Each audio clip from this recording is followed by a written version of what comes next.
Olá, meu nome é Renata, sou Eferkreiser e eu estou aqui para me apresentar, para contar para vocês um pouquinho da minha trajetória, como que eu desenvolvi esse método e como que vai ser o nosso curso daqui para frente. Bom, eu comecei a estudar o sono do bebê porque a minha filha Nicole, que é minha filha mais velha, ela não dormia durante a noite. E eu não queria aplicar aqueles métodos que deixavam a criança chorando por longos períodos. E ao mesmo tempo também eu não conseguia fazer aquelas coisas de preencher planilha e ficar observando o jeito. Não funcionava, os métodos que tinham disponíveis não funcionavam comigo. Eu já tinha tentado de tudo, eu estava exausta. E aí eu estudei, né? Fui buscar bibliografia, o que deu origem ao meu mestrado, que eu fiz um mestrado em psicologia clínica na PUC São Paulo, que mais tarde deu origem ao livro O Sono do Meu Bebê. Assim como vocês, eu também estava desesperada, eu também estava sem dormir à noite, eu precisava de uma solução. E aí eu fui começar a entender que o sono do bebê, ele é tem questões muito mais profundas do que eu imaginava, e que a relação mãe e filho interfere diretamente nesse sono. Então eu vou falar agora mais pra frente, vou explicar pra vocês, né, tudo que eu aprendi durante esse mestrado, e vou ensinar a fazer as crianças dormirem à noite também, né, e contar pra vocês um pouco dessa trajetória, né, como que foi, levando em consideração alguns aspectos, né. Quais são esses aspectos? A importância dos aspectos biológicos, os aspectos psicológicos, que são o da união primária e o da separação. Então eu vou falar tanto da arquitetura do sono do bebê, como que ele funciona, como que é cada fase e tudo mais, e vou falar também de como viver esse momento de união primária, que é indispensável para o sono tranquilo, e de como viver esse momento de separação, que também é importante, porque o adormecer é um momento de separação, né? Então é isso, vamos lá, a gente vai junto agora nos próximos módulos.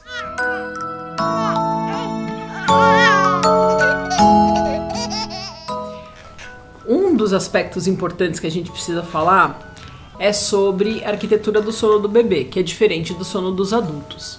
No que difere? O bebê, quando ele nasce, logo que ele sai do útero materno, ele tem um ritmo biológico onde o círculo circadiano, o que é isso? É os intervalos mais ou menos de cerca de um dia, né, que nos adultos duram mais ou menos 24 ou 25 horas, né, que a gente faz um pequeno ajuste todos os dias.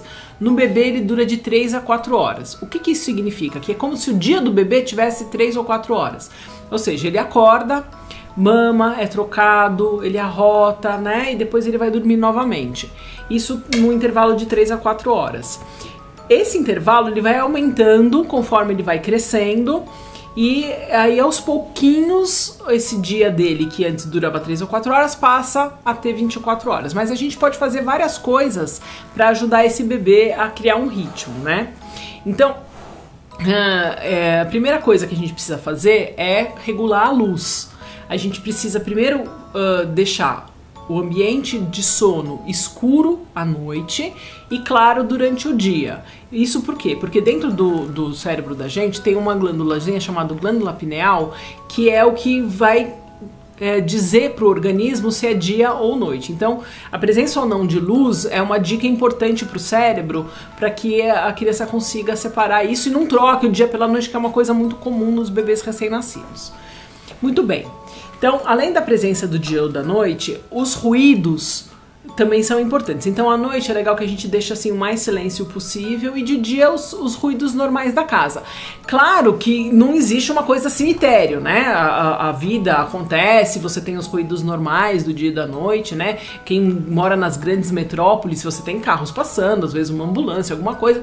É importante que o organismo consiga relaxar e se desligar e dormir, mesmo com esses ruídos. Mas ruídos muito abruptos, como bater uma porta ou um instrumento musical, assim, gente que vai tocar guitarra na hora que a criança tá dormindo, pode parecer absurdo, mas alguns pais acham que a criança tá dormindo, então vamos fazer o barulho que for, né? Risada muito alta, isso pode despertar o seu bebê. Por quê? Porque o nosso ouvido é a única coisa que fica ligada enquanto a gente está dormindo. Então, se a gente for pensar em termos de natureza, por exemplo, né? Você está dormindo lá na natureza, eu preciso estar com esse radarzinho, que se chegar um bicho, um urso, né? Alguma coisa que possa ameaçar a minha segurança, eu preciso despertar para poder fugir e me proteger. Então, vamos deixar sempre os ruídos normais da casa, né? Uma descarga, né? Um telefone às vezes que toca. durante o dia e à noite o maior silêncio possível, sem entrar na neurose de que não pode dar um passo, né? Alguma coisa assim que vai acordar o bebê, porque ele também precisa ser capaz de entender que aquilo é só um passo e que ele tá dormindo e que tudo bem, né? Como se fosse o vento na natureza, o balançar de uma árvore, alguma coisa assim, né? Então tá, daí o que eu escuto muito as mães dizerem, né? Ah, no primeiro ano de vida é normal, nenhum bebê dorme durante o primeiro ano de vida. Isso não é verdade. No primeiro ano de vida, a criança precisa descansar por várias razões. A primeira delas é que durante o sono acontece a produção do hormônio do crescimento. Então você tem vários hormônios. Além do hormônio do crescimento, você tem os hormônios da tireoide, que vão ser regulados e produzidos durante a noite. E esse hormônio do crescimento, ele não só ajuda a criança, ajuda não, né? Faz com que a criança cresça, mas como também regenera as células, né? Então é importante a criança dormir e dormir bem também no primeiro ano de vida. Além desses hormônios do crescimento, do hormônio da tireoide, a diminuição também do hormônio do cortisol, que é o hormônio do estresse, você precisa também que a mãe durma. Então a gente fala, ah, é normal dormir, mas espera aí, não é assim não. Na hora que a mãe descansa, você tem a produção da prolactina, que é o hormônio produtor do leite. Então a mãe que descansa e que dorme bem, ela também produz mais leite, isso é super importante. Ela também vai ficar menos estressada, porque o nível de cortisol da mãe também vai ser menor. Então esse equilíbrio, né, entre a mãe e a criança que precisa acontecer e ambos precisam descansar para ficar bem, mesmo para a mãe poder aguentar de repente uma crise de choro ou um momento de estresse do bebê, ela também precisa estar descansada, porque se ela está privada de sono, ela fica muito mais estressada, ela fica muito mais suscetível a estar tendo um descontrole emocional, por exemplo, né? Então o bebê precisa descansar, né? Ele precisa descansar também no primeiro ano de sono. Daí as mães me perguntam, muito bem, Renata, e como é que eu posso saber se o meu filho está dormindo no número de horas satisfatório ou se ele está dormindo o suficiente? De um modo muito simples, observando o seu bebê. Se o seu bebê está crescendo bem, se ele come bem, se ele está sempre alegre, bem-humorado, disposto, se ele acorda contente, ele está dormindo no número de horas satisfatório. Agora, se ele tá sempre irritado, se ele tá cansado, coçando os olhinhos, a orelha, se ele não tá comendo legal, se ele não tá se desenvolvendo bem, então provavelmente ele precisa dormir melhor. Existem as estatísticas, que são o número de horas mais, né, que eu até sempre falo, tal, mais ou menos a média de horas que as crianças costumam dormir, mas a gente precisa lembrar que isso é uma média. Ou seja, existem as crianças que dormem mais do que este número e existem as crianças que dormem menos que este número. Ambas são normais. A gente precisa observar a criança para entender se ela está dormindo um número ok de horas, né? Além disso, né, o sono das mães, das crianças, a gente pode fazer algumas medidas simples, que é essa coisa da luz, né, que eu tinha falado, e a rotina também. Então a gente precisa, como que a gente faz para estabelecer uma rotina para a criança? Primeira coisa que a gente faz, quando o bebê é bem pequenininho, é estabelecer um horário para o banho.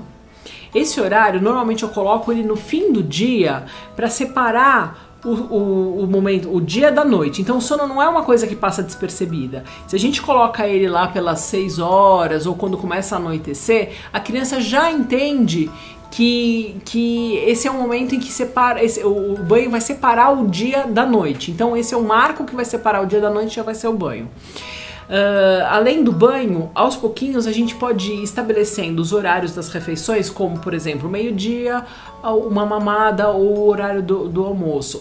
Lá para umas 6 horas, 5h30, 6 horas, o horário do jantar. 3 horas da tarde, o horário do lanche. Então a gente vai estabelecendo mais ou menos esses horários e vai aproximando os horários das mamadas desses horários que a gente pré-estabeleceu. Então, no começo, claro que isso não pode ser uma coisa rígida, a gente tem a questão da livre demanda e tudo mais, mas lembrando que o bebê não chora só por causa de fome, que ele pode chorar também por outras necessidades e que a gente não deve simplesmente oferecer o peito ou a mamadeira como resposta a qualquer desconforto.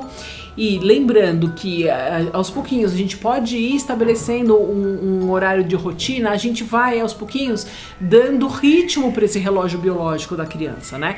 Então, uma coisa gradativa, que num comecinho, pro bebê recém-nascido, não dá pra gente estabelecer essa rotina, claro, nem dá pra esperar isso, porque o relógio biológico dele, ele é diferente, então o tempo de intervalo das alimentações e o dia dele vai ter mais ou menos 3 ou 4 horas, então a gente não pode ter uma expectativa surreal, né, uma coisa de que a criança vai entrar num ritmo que ela não é capaz de ter, mas aos poucos a gente pode sim ir acertando isso. Lá pelos 6 meses já dá então pra ter uma rotina, aí a gente já tá com o horário do banho fixado no final do dia. Se for necessário, você pode colocar um aquecedor no quarto, alguma coisa pra, né, porque muitas mães falam pra mim, mas eu gosto de dar banho na hora do almoço porque é mais quente.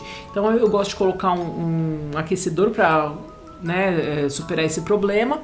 E se a criança costuma ter 2 banhos durante o dia, né, algumas mães falam muito, as babás gostam muito de dar banho para a criança relaxar e dormir depois do almoço. Nesse banho, se você fizer muita questão desse banho, eu peço para não colocar sabonete, porque se você usa o sabonete 2 vezes por dia, você tira as defesas naturais da pele da criança e aí ela fica mais suscetível à doença. Então, se você puder só lavar as mãozinhas e os pezinhos, ou alguma coisa que você sabe que vai sujar mais, ou mesmo dar um banhozinho mais refrescante, assim, se estiver muito quente na hora do almoço, mas não ficar abusando desse recurso que é o banho, né? E sim usar ele como um marco que separa o dia da noite e o início do ritual que antecede o sono. Essas são as medidas simples que a gente pode usar para ajudar a dar ritmo para esse relógio biológico e estabelecer uma rotina. Então agora nós vamos falar sobre a importância da mãe em todo esse processo do adormecer. Por que a mãe é tão importante? Porque a mãe, ela é a base do desenvolvimento. Como ela é a origem do bebê e como ela é a principal cuidadora em geral, né? E como ela é quem vai amamentar e tudo mais, na maioria das vezes, se não com o seio, com a mamadeira, a mãe, ela precisa ser capaz de promover esse processo. De que forma? Tolerando os momentos de separação. Então, o que a gente precisa entender? O bebezinho, quando ele nasce, ele é super dependente. Ele precisa realmente muito de toque, de afeto sempre, mas sabe, dessa coisa de ficar grudadinho, de sentir o coração, de sentir a pele, o calor, tudo isso é muito, muito rico e importante. E, inclusive, tem N pesquisas mostrando que os bebês que têm esse contato e o embalo e sentem o coração e o corpo da mãe, estão sempre juntos, eles têm um desenvolvimento melhor, eles crescem melhor, eles têm menos doenças, né? A imunidade é maior e tudo mais. Só que gradativamente a gente precisa ir empurrando essa criança para o mundo, como se fosse um segundo parto. Então o primeiro parto é quando a criança nasce. A gente tem que fazer uma força também, né? Na hora que... Tudo bem que a maioria das mães brasileiras fazem cesárea, mas no processo natural, o bebê empurra, mas a mãe também empurra para o bebê sair. E daí depois eu acho que tem um outro parto, vamos dizer assim, chamar de parto, que é o parto psicológico, que é quando a criança começa a entender que ela e a mãe são seres distintos, são realidades psíquicas diferentes. E aí a mãe aos pouquinhos vai permitindo que essa criança caminhe em direção à sua independência. Então a gente precisa ser capaz de tolerar esse afastamento. Quando a mãe não fica muito ansiosa e tolera que a criança se afaste um pouco, a própria criança encontra o caminho de volta para a mãe. Mas isso é importante porque a gente, às vezes, por medo, tem muitas fantasias, ou que as pessoas não vão cuidar bem do nosso filho, outra pessoa, ou pai, ou avó, ou babá, ou seja quem for, ou que a criança pode ter um piripá e alguém não vai perceber. Então a gente precisa separar a realidade da fantasia e conseguir tolerar esses pequenos distanciamentos, né? Um empecilho que a gente precisa assim tomar muito cuidado é a questão da amamentação, como que ela vai acontecer. No comecinho, como que a gente vai fazer, né? Principalmente para quem amamenta ao seio, né? Até uns 6 meses de idade, é interessante que a gente faça livre demanda. Por quê? Por várias razões. Porque a produção de leite, a produção que a mãe faz, né, de leite, e a produção e o tanto de leite que o bebê ingere, isso existe um equilíbrio entre esses dois organismos. Então, conforme o bebê vai crescendo, ele também precisa ser levado mais vezes ao seio para estimular a produção de leite, essa produção aumentar e ele também conseguir suprir suas necessidades. Mas depois dos 6 meses, quando a gente começa a introduzir alimentação sólida, e até acho que com 5 meses já dá pra gente começar a pensar em começar a formar uma rotina. Por quê? Porque nesse momento, uma das mamadas, né, começa a ser suprida, né, então o bebê não precisa mamar tanto, a gente começa a introduzir os alimentos, então a gente já não precisa ir estimulando cada vez mais, né, a produção de leite, e a gente precisa começar a dar ritmo para o relógio biológico do bebê. Existem outras formas de dar ritmo para o relógio biológico do bebê? Existem, mas a rotina é uma delas e ela é muito importante também. Uma outra forma é a gente fixar o horário do banho, que eu vou falar sobre isso mais tarde. Mas essa coisa da rotina também é muito importante. Então a gente tem que tomar muito cuidado para não fazer uma livre demanda para sempre, que é uma coisa muito comum que eu vejo muito no consultório. Então às vezes a criança está com 2 anos, eu já vi até criança de 6 anos, até mais, com a livre demanda. Aí eu acho que não é muito conveniente pro sono, porque você não consegue dar ritmo pro relógio biológico. Então nós, mães, a gente precisa entender que o momento do nascimento é aquele bebezinho que precisa ser levado ao peito de acordo com a sua necessidade, né, quando ele nasce, ele não é mais o mesmo bebezinho quando ele tá com 6 meses, ele já tem outra realidade psíquica, ele já tem outras necessidades, e aí eu acho que já tá na hora da gente começar a pensar numa rotina para ele, para poder dar ritmo pro relógio biológico dele, e lá na frente a gente conseguir acertar o soninho, né, porque quem mama ou quem come picadinho, dorme picadinho. Então a gente precisa pensar nessa rotina a partir dos 6 meses, que não é alguma coisa que vá prejudicar a amamentação, ao contrário, a amamentação ela pode ser mantida e eu sou super a favor da amamentação, amamentei minhas filhas, a segunda filha que eu tive ainda foi super difícil amamentar, mas eu fiz questão absoluta e consegui, graças a Deus. Então eu sou super a favor, mas a coisa da livre demanda eu acho que a gente pode manter ela até mais ou menos uns 6 meses de idade e aí começar a pensar em horários de almoço, jantar, lanche, tal, pra gente poder acertar o relógio biológico da criança.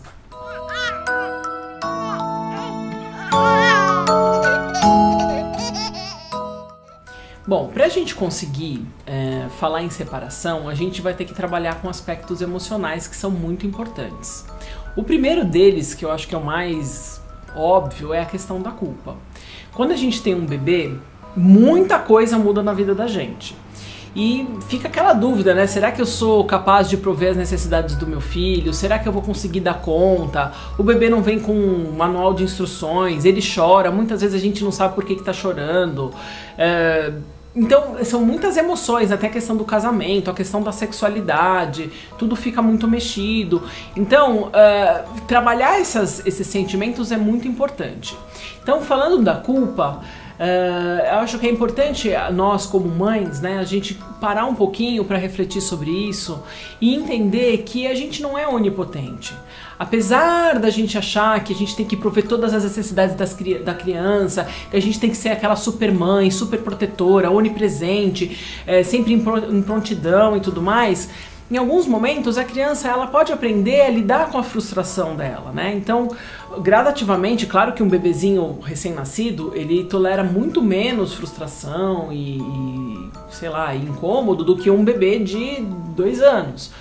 Mas essa reflexão eu acho ela super importante porque a gente tem uma ideia de que a mãe, a boa mãe, é aquela que provém tudo, que resolve todos os problemas da criança, que está sempre pronta, super disponível, e aí a gente não dá um tempo da criança desenvolver a autoconfiança que ela precisa para ir aos pouquinhos aprendendo a resolver as suas questões. Então, não adianta a gente achar que a gente vai prover tudo, que a gente vai dar conta de tudo, porque não vai, nós somos seres humanos. E aí confiar nesse poder da criança também, na resiliência que a gente fala, que é essa capacidade de superar e de conseguir tirar proveito de uma situação adversa a seu favor, como aprendizado, como forma de crescer e evoluir no seu processo. Quando a gente passa a confiar na criança, a gente também consegue tolerar um pouco melhor, né, a frustração da criança e essas dificuldades que aparecem, né? Então, essa reflexão, porque o que acontece? O que isso tem a ver com o sono, né? Porque a mãe que ela é muito disponível, muito presente, ela não dá chance da criança aprender a sua própria forma de conciliar o sono. Então eu me lembro muito bem com a minha filha, com a Nicole, né? Ela fazia piu, mas não era 5 segundos, eu já tava de pé e já tirava ela do berço, aí eu tô aqui e tal. E aquilo às vezes ela não tava nem acordando, ela tava só se mexendo, era só um ruído do sono.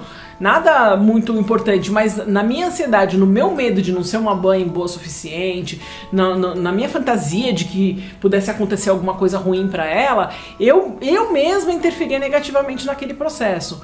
Então, às vezes, esse timing, sabe, de conseguir esperar, ver se a criança se vira um pouquinho, né, se mexe e consegue resolver sozinha, isso é muito importante, né?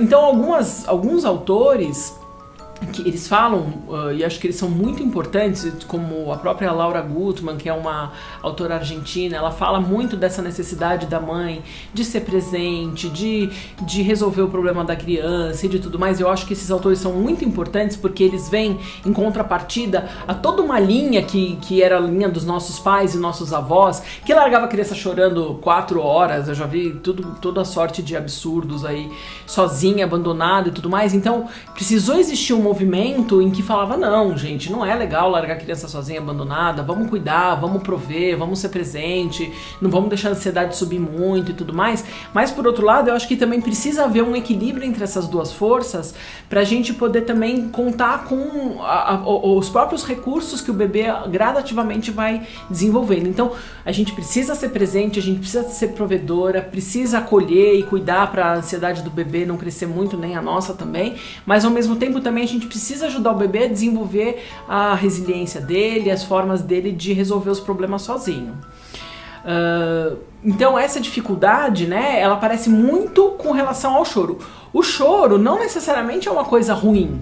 A gente chora porque a gente tá feliz, a gente chora porque a gente tá triste, a gente chora porque a gente tá com dor, a gente chora porque a gente tá emocionado, a gente chora às vezes pra desabafar, pra desestressar. Então a gente tem que tomar muito cuidado com essa coisa de impedir a criança de chorar como se o choro fosse necessariamente uma coisa ruim. Às vezes a criança quer só se expressar e a gente também precisa ser capaz de ser contingente no sentido de suportar aquela forma de expressão sem achar que aquilo é uma coisa ruim. O que é ruim para a criança é o abandono. Largar chorando sozinho, por exemplo, isso é ruim. Agora, às vezes a criança tá no colo da mãe e tá chorando e a gente fica muito agoniado porque acha que a criança tá com algum problema, mas às vezes ela tá só extravasando. E se a gente não achar que isso é uma coisa ruim que vai prejudicar o bebê e simplesmente acolher e conter a ansiedade dele, sem deixar a ansiedade dele nos tomar, isso ajuda muito, tanto para os pais como para os bebês, do ponto de vista psicológico, para mais tarde o bebê conseguir se separar à noite.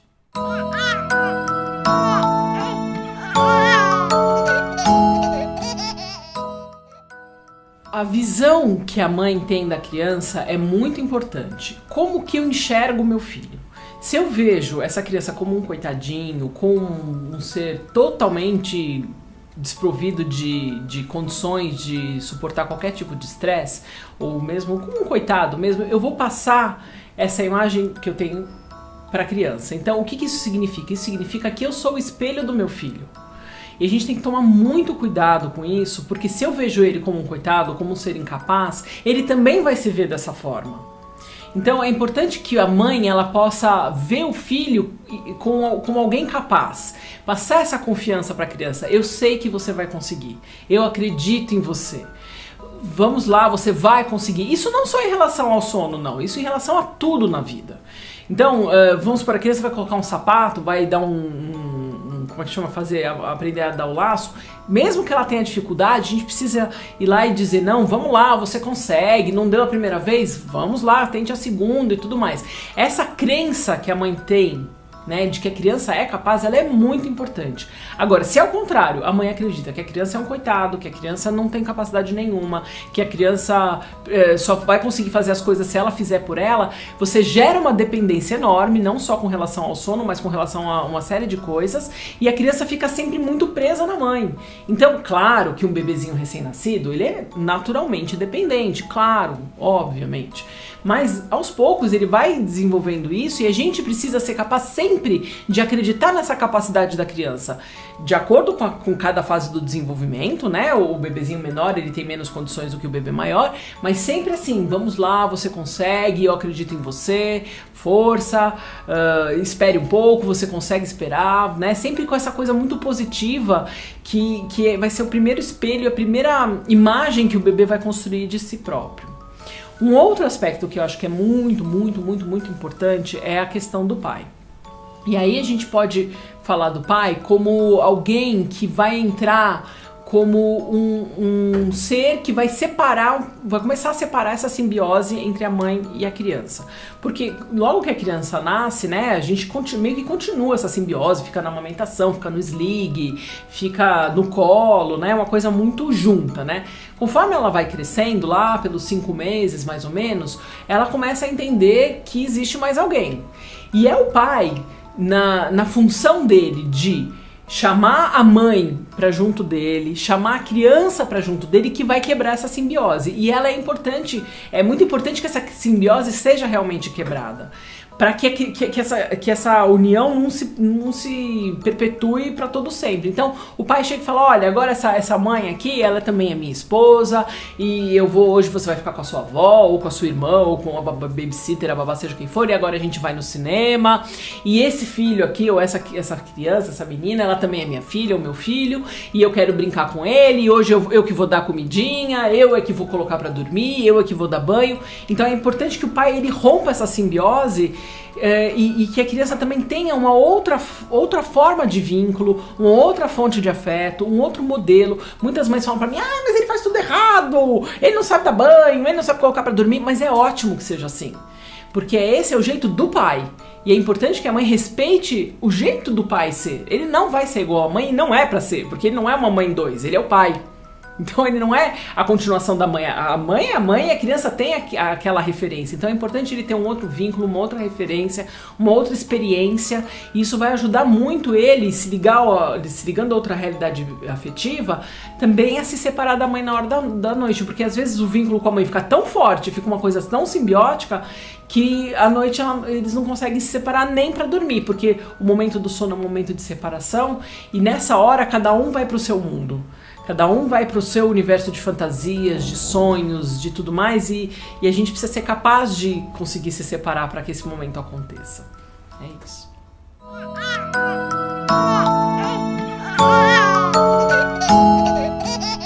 Então vamos lá. Aí muitos pais me falam, puxa, mas a rotina é importante, mas e no final de semana? No final de semana eu quero sair, no final de semana eu quero ir no cinema, eu quero ir na balada, eu tenho um monte de festas, etc e tal. Bom, o que eu posso dizer pra vocês é o seguinte, o primeiro e o segundo ano, mais o primeiro ano, né, ou até que o sono esteja bem redondinho e tudo mais, é melhor fazer um sacrifício e respeitar as necessidades de sono da criança durante o dia, de sono e de fome. Não é legal pular soneca, não é legal pular almoço, jantar ou alguma alimentação. Então, se você tem alguma festa, alguma coisa assim, você tem algumas opções. Uma é esperar a criança dormir e depois ir pra festa. A outra é, se você for pra casa da sua mãe, alguma coisa, levar aqueles berços viagem, ou ter um lugarzinho na casa da sua mãe, ou na casa da sua sogra, no lugar onde você vai visitar, que a criança possa dormir. Mas é importante que a criança durma. Mas ela dorme no carrinho, com um monte de barulho. O melhor é a criança dormir no meio do barulho, no meio da danceteria, porque meu filho sempre dormiu assim, isso é ótimo e blá blá blá. Olha, não é ótimo. Não é ótimo porque a qualidade do sono que a criança vai ter não é a mesma. Porque ela não vai conseguir dormir e repousar e relaxar da mesma forma que ela repousaria num ambiente onde ela se sente seguro ou segura, num lugar onde ela possa relaxar de uma forma mais tranquila, né? Então, eu sempre falo isso, né? E aí o que acontece? Quanto mais você segue a rotina, quanto mais você consegue estabelecer esse padrão, mais segura a criança fica, porque ela sabe o que esperar, ela sabe o que vai vir depois. Então, se você um dia leva ela pro clube, no outro dia você leva ela pra festa de aniversário, no outro dia você leva ela no encontro das mães, o que acontece? Ela nunca sabe o que vai vir depois. E aí ela se sente, ela fica com medo, ela fica insegura, porque eu não sei se eu vou adormecer num lugar, acordar em outro, né? É meio complicado isso. Então, para os pais, tem criança que é mais fácil, que dorme, acorda, não tem problema nenhum. Mas para os pais que estão vendo esse vídeo, que provavelmente tem um problema de sono com os filhos, uma das coisas que facilita é a rotina e é esse repetir da rotina, né? É esse ritual que a gente sempre vai fazer igual e durante o dia também, para que a criança possa se sentir segura. Então, mais ainda importante é esse ritual do sono, ou seja, o que vai acontecer, que preparativos eu vou fazer que vão sinalizar a criança de que está chegando a hora de dormir.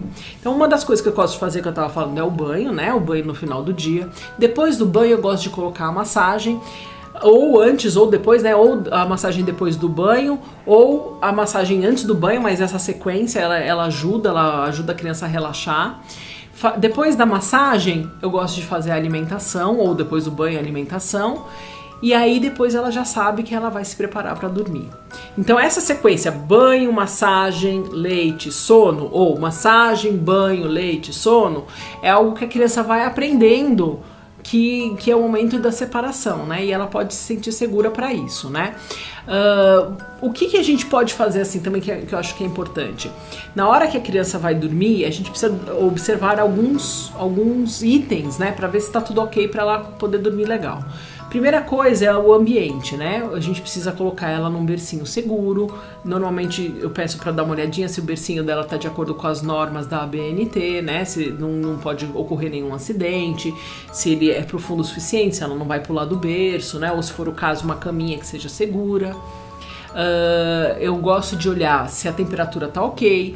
Gosto para pedir para a mãe ou para o pai, né, colocar fraldas noturnas. Por que eu peço para colocar fraldas noturnas? Porque elas conseguem absorver um volume maior de xixi. E aí a chance da criança acordar molhada é muito menor. Isso evita a necessidade de troca de fraldas. Então, se ela tá com uma fralda noturna que comporta um volume maior de urina à noite, então não tem por que você tirar a criança da cama, manipular ela, muitas vezes acender uma luz e tudo mais, que vai despertar a criança durante a noite, né? Então, além disso, eu gosto de ver se ela tá com um pijama adequado, que ela não vai passar frio caso ela se descubra durante a noite, nem que ela esteja super agasalhada, que ela comece a transpirar demais, caso seja verão ou num lugar onde é mais quente, né? Então é importante observar isso. E sempre que a criança chamar durante a noite, a gente precisa ver se ela não tá com a fralda muito suja, ou às vezes de cocô, alguma coisa assim, se o ambiente tá ok, se o pijama tá ok. E é isso, eu acho que são os elementos importantes para garantir um sono tranquilo durante a noite. Tanto a rotina e fazer essa sequência sempre igual, como dar uma verificada nesse checklist, que também pode incluir se a criança não tá com medo, às vezes ela pode ter um pesadelo, né? Isso são exceções, mas aí a gente também precisa ser capaz de acalmar a criança e uma vez acalmada, caso ela tenha tido um pesadelo, ela precisa ser capaz de conciliar o sono e voltar a dormir sozinha. Isso eu vou explicar mais adiante no próximo módulo.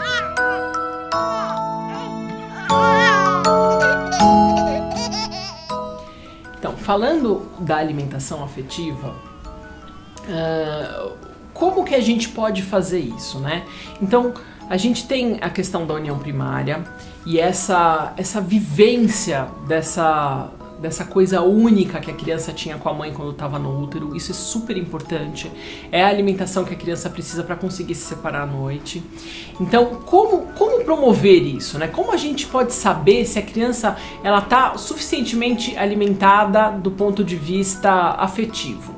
Então, pensando nisso, eu fui atrás de uma forma e eu encontrei alguns estudos que falavam sobre a massagem. E aí, o que esses estudos falavam sobre a massagem? Eles falavam o seguinte, que a criança que era submetida à massagem, ela tinha 2 benefícios imediatos do ponto de vista biológico. Quais eram eles? O aumento da melatonina, que é o hormônio indutor do sono, e a diminuição do cortisol, que é o hormônio do estresse. Então, de cara, a gente já tinha 2 benefícios aí.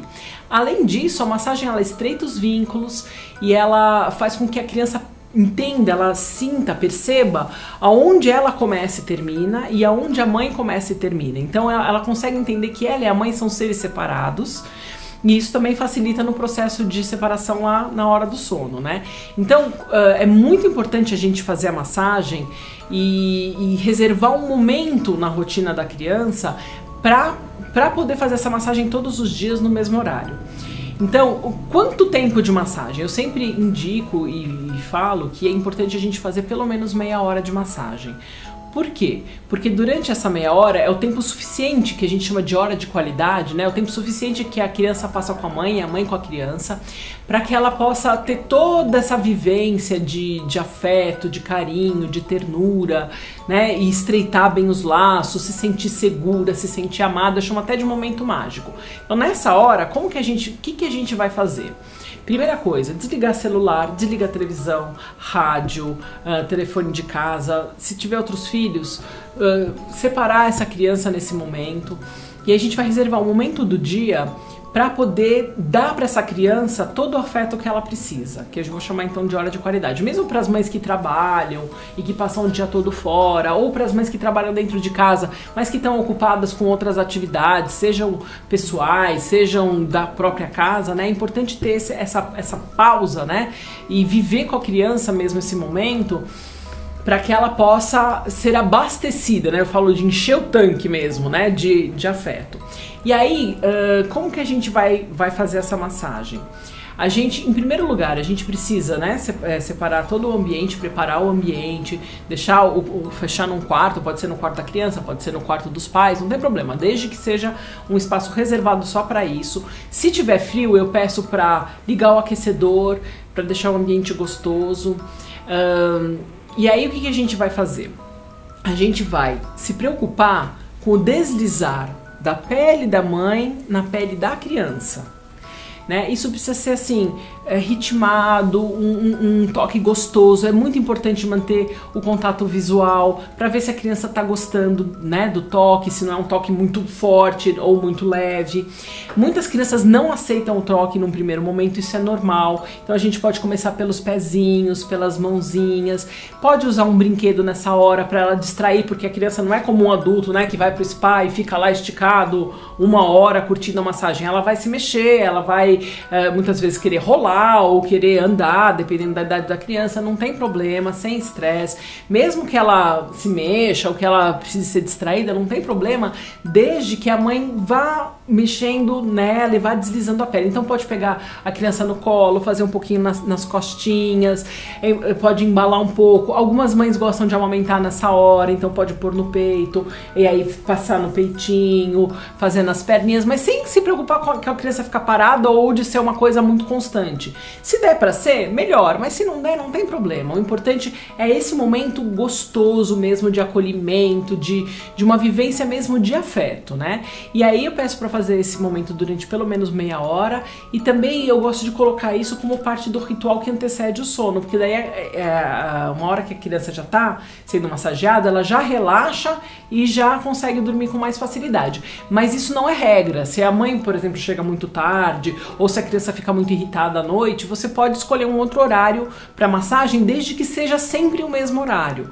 À noite facilita, porque a criança relaxa e é mais fácil dormir, mas não é uma condição indispensável. O que é indispensável é que a criança saiba que todos os dias, faça chuva, faça sol, em dia santo, réveillon, não interessa o que aconteça, todos os dias ela vai ter aquele momento de afeto com a mãe dela.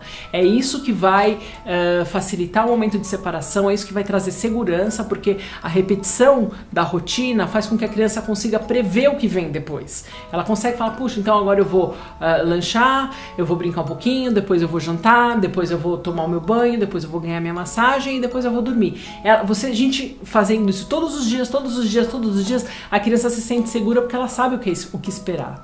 Agora, se você pega ela um dia você leva pra casa da avó, outro dia você leva no shopping, outro dia você não dá o jantar, pelo jantar dá só o leite, no outro dia você leva ela pra casa do amigo, no outro dia na festa, no buffet, aí a criança nunca sabe o que esperar, ela fica insegura, ela vai ter mais dificuldade de se separar à noite. Então, quanto mais constante a gente for, quanto mais rotina essa criança tiver, mais fácil pra ela vai ser se desligar.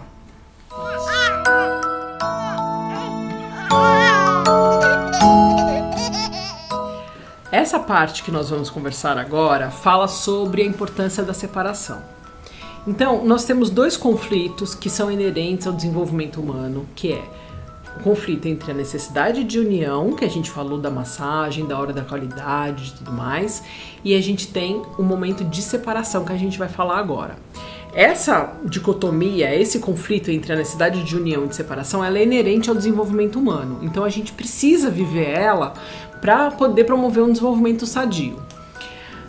Muito bem, como que a gente vai trabalhar agora com essa necessidade de separação? Primeira coisa que eu preciso lembrar vocês é o seguinte: quando a gente pensou, né, quando eu fui fazer o método lá no mestrado da PUC, a nossa maior preocupação, e eu falo nossa porque era eu junto com o Conselho de Ética, a maior preocupação era poder promover esse momento de separação sem que a criança vivenciasse o abandono. Então a gente pensou em intervalos de tempo onde a criança pudesse aprender a conciliar o sono sozinha, mas que fosse um intervalo curtinho, bem curtinho, de acordo com os recursos psicológicos daquela criança, ou seja, o recurso psicológico de uma criança de 6 meses é diferente do recurso psicológico de uma criança de 1 ano, que é diferente do recurso psicológico de uma criança de 1 ano e meio, e que é diferente do recurso psicológico de uma criança de 5 anos. Então a gente não pode fazer um método universal para criança de qualquer idade, né? Pensar num método que seja o mesmo para uma criança de 5 anos e para uma criança de 6 meses é um absurdo, porque o recurso psicológico é totalmente diferente. Então, quando a gente pensou num intervalo que a criança pudesse ter um tempinho para ela conseguir entender, primeira coisa, que a mãe está presente apesar de não estar na frente dela. Então essa foi uma das preocupações mais relevantes, assim, né? Quando a mãe ela entra e sai do quarto várias vezes em intervalos curtinhos, a criança consegue construir dentro da cabeça dela uma ideia que é muito subjetiva, que é a ideia de que a mãe existe apesar de não estar na frente dela. Então, como que a gente faz para construir essa ideia subjetiva? A mãe precisa entrar e sair várias vezes para que a criança entenda isso, né? Consiga construir essa ideia na cabeça dela. Só que esses intervalos de tempo entre a saída e a entrada da mãe de dentro do quarto, ela não pode ser um intervalo longo. Porque se ele for um intervalo longo, a ansiedade da criança e da mãe cresce muito, e daí a gente tem o resultado inverso, que é muita angústia e o método acaba não dando certo. Então o que a gente pensou? Primeiro, para uma criança de 6 meses a 1 ano, a mãe vai colocar a criança, vai fazer todo aquele ritual, né? Dar o banho, fazer a massagem, dar o leite, daí a gente vai embalar, vai ninar, vai dar conforto, vai dar amor, tudo isso, e vai colocar a criança para dormir. Quando a gente colocar a criança para dormir, se ela começar a chorar, a gente vai colocar ela no berço. Se ela começar a chorar, o que a gente vai fazer? A gente vai sair e vai esperar 30 segundos. 30 segundos é bem pouquinho. Vai sair para ela ver a mãe dela saindo, depois de 30 segundos a mãe vai voltar. Então o objetivo disso não é uma guerra, não é mostrar quem é que manda, não é, sei lá, impor alguma coisa, nada disso. É só construir essa ideia subjetiva e dar um tempo para a criança conseguir descobrir o jeitinho dela de adormecer. Então algumas crianças viram de lado, algumas usam a naninha. A naninha é muito importante também, é um elemento que eu não falei nos outros blocos, mas eu vou falar agora. É importante a gente usar um paninho ou um bichinho, alguma coisa que tenha o cheirinho da mãe.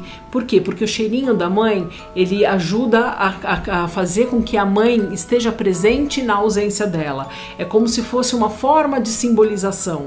Ela faz com que a mãe esteja presente ali através do cheiro dela, sem que ela esteja presente fisicamente, né? Então a naninha é muito importante. Algumas usam essa naninha para esfregar assim no rostinho, algumas deixam só do ladinho, mas é legal deixar ali no ambiente, mesmo que ela não fique ali no rostinho da criança grudada, mas para aquele cheirinho fique presente, né? Então a gente coloca a criança para dormir junto com a naninha, coloca lá né, com o pijama adequado, com o ambiente gostoso, tudo mais, sai, espera 30 segundos. Volta, acalma a criança. Se der pra você acalmar a criança no berço, melhor. Por quê? Porque se você tira a criança de dentro do berço, ela tava lá, na horizontal, né, deitadinha. Você tira ela do berço, aí você vai ter que acalmar ela, tudo mais. Depois você volta, coloca ela na horizontal, tava na vertical. Daí você coloca na horizontal de novo, tem toda uma manipulação que acaba despertando a criança. Mas se a criança estiver muito agitada, muito nervosa, aí você pode acalmar, o que não é nosso objetivo, né? Porque esses 30 segundos não deu tempo da criança ficar muito nervosa, né? Mas quem que vai determinar se você pega ou não a criança no colo? É você. É o seu coração, é a sua percepção do seu filho. Então, essa coisa de você não pode pegar a criança no colo, ou você tem que pegar a criança no colo, eu não gosto muito de estipular isso. Eu acho que na hora que você tá ali presente, é você que vai sentir. Dar preferência para acalmar a criança no colo é melhor, porque aí você tem como manter ela naquela posição que ela já está, né? É mais fácil dela adormecer. Mas se você sentir que você precisa pegar ela, pegue ela no colo. Aí você vai pegar ela no colo, vai acalmar. Quanto tempo que eu levo lá dentro do quarto? O quanto tempo você precisar. Claro, eu já ouvi mães que falaram, eu peguei o colchão e dormi lá a noite inteira. Esse é o objetivo? Não, né? O objetivo é que a criança durma sozinha. Então, a hora que acalmou lá, demorou 2 minutos, mais ou menos 5 minutos, acalmou, põe ela de volta no berço, começou a chorar, você sai, espera 1 minuto. Volta, acalma ela tudo de novo, se possível dentro do berço, se não der, você pega ela no colo, fica com ela até ela se acalmar, põe de volta no berço. Sai, vai esperar 1 minuto e meio. E assim você vai, né? Voltar, esperar depois 2 minutos, depois 2 minutos e meio e depois 3 minutos. 3 minutos é o máximo que a criança vai ter que esperar. Então não é um intervalo muito grande, é um intervalo curto, na verdade. Depois que você esperar 3 minutos, e se a criança continuar chorando e tudo mais, né? Quando você sair do quarto, aí você vai voltar para os 30 segundos. E começar tudo de novo, um novo ciclo, né? 30 segundos, 1 minuto, 1 minuto e meio, 2, 2,5, até 3 minutos, aí você volta para 30 segundos. Por que que a gente faz isso? Para que a criança não fique muito nervosa, para que ela não fique agitada, porque o objetivo não é fazer ela desistir de ver a mãe, não é isso. O objetivo é que ela entenda que ela pode dormir sozinha, que ela encontre o seu caminho, que ela entenda que a mãe tá ali ao lado dela, que a única coisa que separa ela da mãe é uma parede. E esse movimento de entrada e saída que a gente tem que ter muita paciência. Acho que duas palavras-chave para o sucesso desse método é persistência e paciência. Eu falo muito dos 2 P's, que são essas palavras, persistência e paciência. Então a gente tem que repetir, até que a criança possa compreender que a mãe tá ali e que ela pode encontrar o jeitinho dela de dormir, que ela não precisa ficar assustada nem com medo, mas a segurança que você vai transmitir para a criança é fundamental. Então você precisa estar segura de que você está fazendo a coisa certa, que você está ajudando o seu filho até uma noite inteira de sono, que vai ser fundamental para a saúde física, para a saúde psíquica da criança e sua também. Então não tenha medo, isso não vai traumatizar, não vai gerar o abandono. Ela pode chorar sim de frustração, mas esse choro de frustração ele não é nocivo. Então esse é o método que a gente aplica para criança de 6 meses a 1 ano. Para uma criança de 1 ano é a mesma coisa, só que o intervalo muda um pouquinho. Você vai fazer um intervalo que vai começar com 1 minuto, depois ele vai para 2 minutos, né? Entra, calma a criança, depois 3 até 4 minutos no máximo. E aí a gente vai mantendo de 4 em 4 minutos. Por que isso? Porque a criança, a partir de 1 ano, ela já tem outra percepção de tempo. Então, 30 segundos para uma criança de 1 ano é muito pouco, é quase irrisório, né? Ela consegue tolerar essa ausência da mãe com muita facilidade. Então, é importante a gente começar com 1 minuto, vamos até 4 minutos e ficamos de 4 em 4 minutos, onde ela consegue tolerar tranquilamente. Para criança de 1 ano e meio até 2 anos é a mesma coisa, só que a gente vai começar com 1 minuto, 2, 3, 4, 5 minutos e isso vai se repetindo de 5 em 5 minutos. Então, entre 1 minuto e um outro, você vai entrar, acalmar a criança, explicar: a mamãe tá aqui, tá tudo bem, pode dormir, fica tranquila. E vai colocá-la de volta no berço. O que que vai... As mães perguntam pra mim, mas o que que faz com que o método funcione mais rápido ou menos rápido, né? Primeiro, você precisa fazer a massagem. A criança precisa estar abastecida de afeto. Se ela entender que todos os dias o momento dela estar com a mãe não é durante a madrugada, que o momento do carinho, que o momento do aconchego é durante a massagem, então ela consegue entender que não é durante a noite e consegue se desligar com maior facilidade.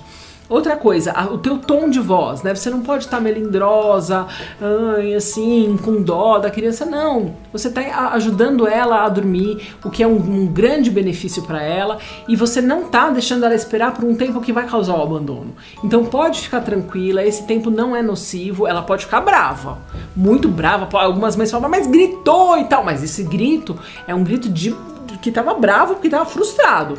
Isso não é nocivo do ponto de vista psicológico. O que é nocivo do ponto de vista psicológico é quando você larga a criança chorando por 10 minutos, 15 minutos, aí sim, porque daí ela fica desesperançosa, ela acaba desistindo e adormece de cansaço. Não é isso que a gente quer.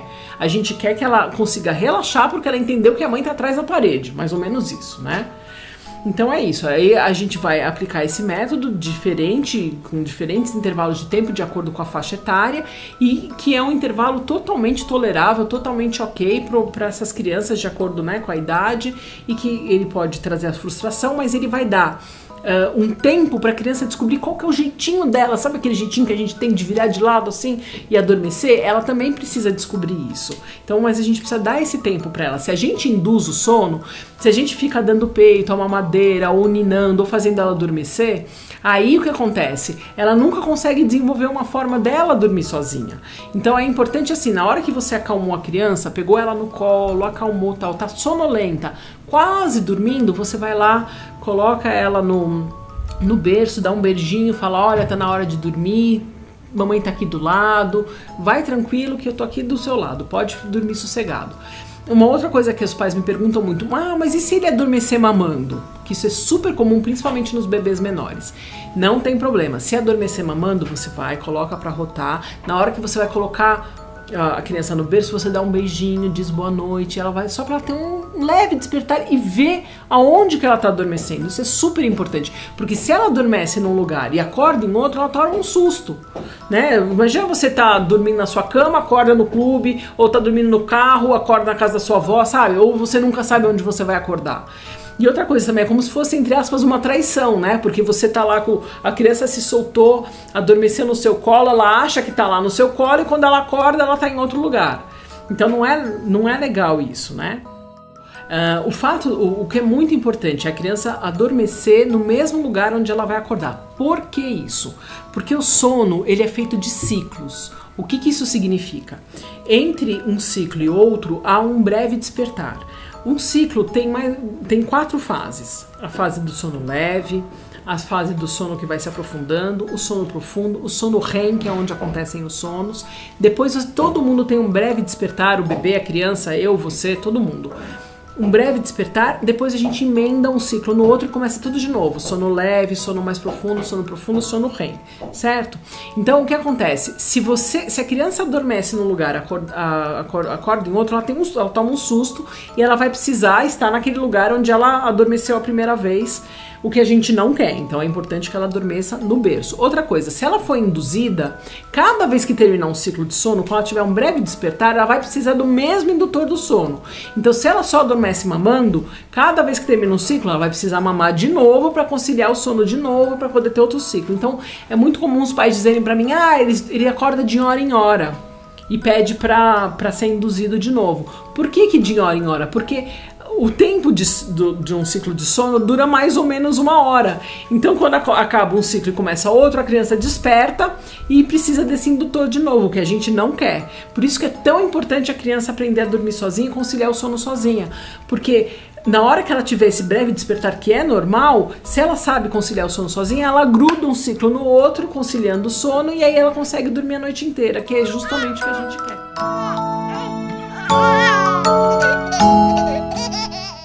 Então, o que é importante nisso tudo? É importante que a criança consiga se separar dos pais, que ela consiga conciliar o sono, que ela consiga emendar um ciclo de sono no outro para poder ter um sono contínuo durante toda a noite.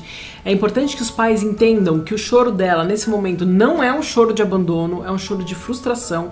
Por quê? Porque o tempo estabelecido é muito curtinho, não dá tempo de viver esse abandono, entendeu?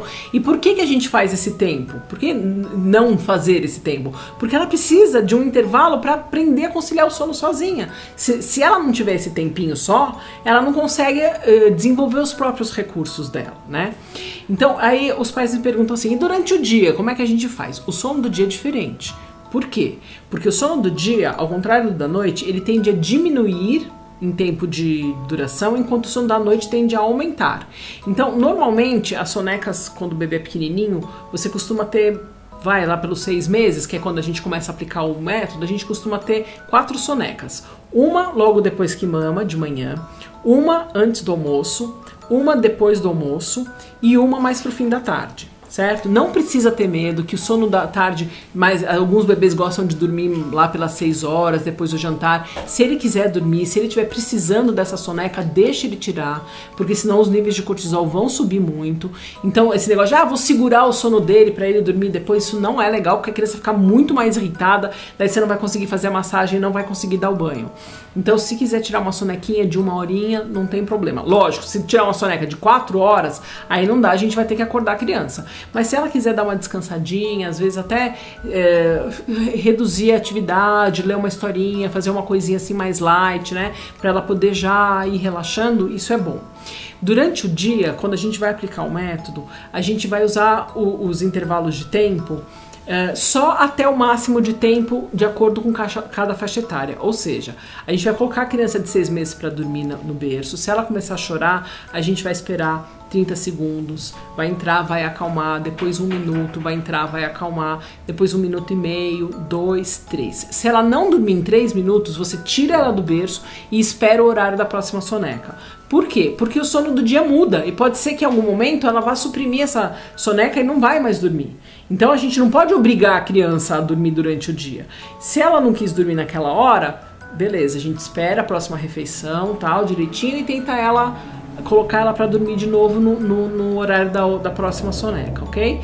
Então, para a criança de 6 meses até 3 minutos, para a criança de 1 ano a 1 ano e meio, ela vai esperar no máximo 4 minutos, e a criança de 1 ano e meio a 2, no máximo 5 minutos, que é o tempo máximo para a soneca do dia. Então a criança de 6 meses vai começar com 30 segundos, vai de 30 em 30 segundos até 3 minutos. A criança de 1 ano a 1 ano e meio vai começar com 1 minuto e vai até 3, né? 1 minuto, 2, 3, 4, até 4 minutos, desculpe. E a criança de 1 ano e meio até 2 anos, ela vai começar com 1 minuto e vai até 5 minutos, que é o máximo que ela vai ter que esperar. Senão a gente tira ela do berço e espera o horário da próxima soneca. É isso.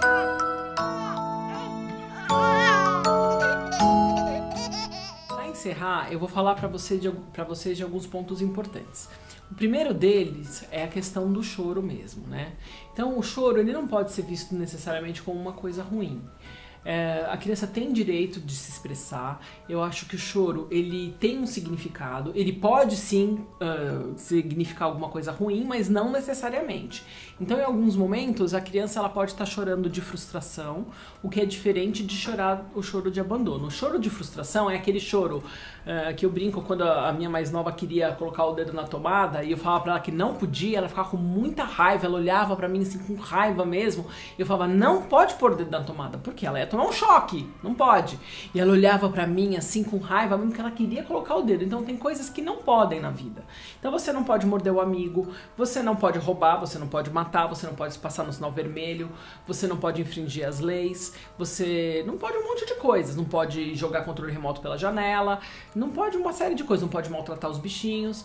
Então, o não, ele é importante. Quando você diz não, a criança ela fica frustrada e ela vai chorar. Esse choro de frustração, ele não é nocivo. O choro que é nocivo, o que é problemático, é o choro do abandono, que é o que a gente evita a todo custo aqui, né, na aplicação desse método. Então, se a criança chorar porque ela está frustrada, porque você não está fazendo o que ela quer, ok, não tem problema. Ela pode suportar isso, você pode suportar isso, com a certeza de que você não está trazendo nenhum dano emocional para o seu filho. Ao contrário, os limites eles são tão importantes para o desenvolvimento infantil quanto o amor. Essa frase não é minha, do Eric Neumann, um especialista em desenvolvimento infantil. Eu gosto muito de usar ela, porque hoje a gente tem muito essa crise de autoridade, né? Como se a gente não pudesse frustrar os nossos filhos, como se a gente tivesse que prover tudo, até qualquer desejo, por mais absurdo que seja, até jogar um controle remoto pela janela ou colocar um dedo na tomada. E esse não, ele é importante. Na hora que a gente não faz aquilo que a criança quer, ela vai chorar de frustração, mas esse choro não é nocivo, tá? Um outro ponto importante é a questão da chupeta e da mamadeira como esparadrapo das emoções. O que isso significa? Isso significa que a criança começa a chorar, a mãe vai lá, tum, ou põe o peito, ou põe a chupeta, a criança fica, né, com aquilo na boca. É ruim porque ela associa a coisa da alimentação como resposta a desconforto, a comida com resposta à frustração, à tristeza, a qualquer outra coisa, né, que não tem nada a ver com comida, a gente faz essa associação.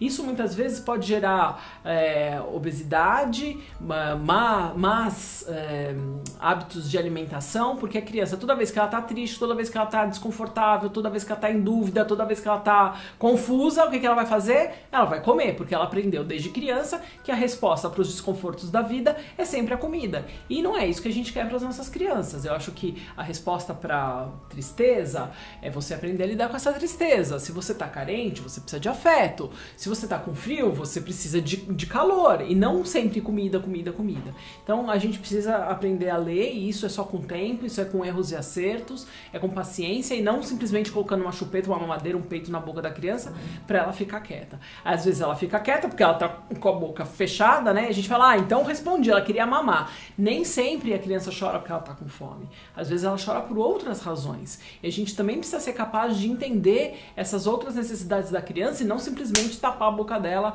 com um esparadrapo, né? Então ela tem direito a essa expressão. Um outro ponto muito importante que a gente precisa falar é sobre o sono do dia. O sono do dia, ele interfere profundamente no sono da noite. Muitos pais falam, eu vou deixar ele sem dormir, meu filho sem dormir, porque daí ele vai dormir melhor à noite. Isso é um erro drástico. É terrível isso. Por quê? Porque o dia agitado, ele gera uma noite agitada. Quando a criança não dorme, os níveis de cortisol, que é o hormônio de estresse, sobem muito e a criança tem mais dificuldade para conciliar o sono e dormir durante a noite. Então não caia na besteira de deixar o seu filho sem dormir à noite, achando que ele vai dormir melhor durante... Não caia na besteira de deixar o seu filho sem dormir durante o dia, achando que ele vai dormir melhor à noite, que isso não é real, isso não acontece, é justamente o contrário. Então, além de você diminuir os níveis de cortisol, ajuda a elaborar os fatos que acontecem durante o dia. Às vezes a criança viu um monte de coisas que acontecem, né, de situações, pode ser um passeio, pode ser um bichinho, cheiros, descobertas, né, isso tudo o cérebro e o consciente e o inconsciente precisam trabalhar para elaborar isso tudo. A rotina ajuda também, porque a criança já sabe que em determinado momento ela vai descansar, e isso faz com que ela se sinta mais tranquila, né? Tem um outro problema com relação às escolas. As escolas, muitas vezes, elas simplesmente cortam a soneca da tarde. Simplesmente cortam. Então a criança estuda à tarde, elas eliminam isso. E na verdade, nós que trabalhamos com sono, os especialistas do sono, sabemos que o sono da tarde, ele é importante até pelo menos 5 anos de idade. Então é importante que as escolas, elas possam reservar um lugarzinho, uma salinha, um cantinho, para aquela criança que está cansadinha poder tirar a sua sonequinha, descansar, diminuir o nível de cortisol, né? Isso, inclusive, é importante até para os adultos. Tem pesquisa que já mostra que a siesta, né, que ainda é praticada em alguns países do mundo, ela chega a diminuir até em 15% o risco de ataque cardíaco. Então, você simplesmente tirar a soneca do dia de uma criança é um pecado, vamos dizer assim, né? Porque você vai estressar ela mais e vai deixar ela com mais nível de cortisol mais alto. Principalmente quanto mais jovem é a criança, mais importantes são as sonecas do dia, né? Quando a criança é mais velha, normalmente ela mantém só a soneca de depois do almoço, e essa soneca de depois do almoço ela precisa ser mantida pelo menos até os 5 anos de idade. Então é isso. Outro ponto importante é a segurança que a mãe vai transmitir para o bebê no momento em que ela vai colocar a criança para dormir.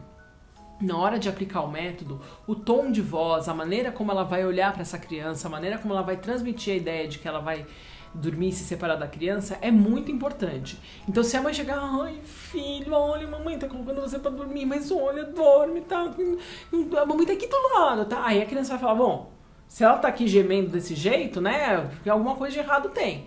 Agora, se você vai tranquila, vai segura, ou seguro, tanto faz se é mãe ou pai, mas se você vai lá, coloca seu filho com assertividade, com segurança, a maneira como você vai tocar ele, como ele vai sentir essa segurança pessoal mesmo, né, dos pais, isso interfere totalmente na velocidade com que a criança aprende a adormecer. Então, quanto mais seguro você tiver, mais certo de que você tá fazendo a coisa certa, mais clara é essa mensagem, você vai conseguir transmitir isso pro seu filho e ele vai conseguir relaxar e adormecer.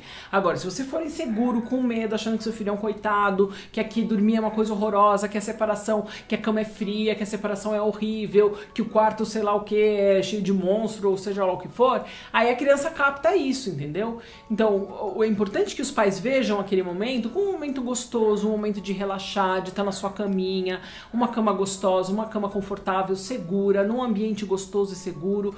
E é o quarto da criança, aquele momento é um momento delícia. É um momento gostoso e é importante que os pais transmitam isso para a criança para que ela consiga se desligar e dormir à noite.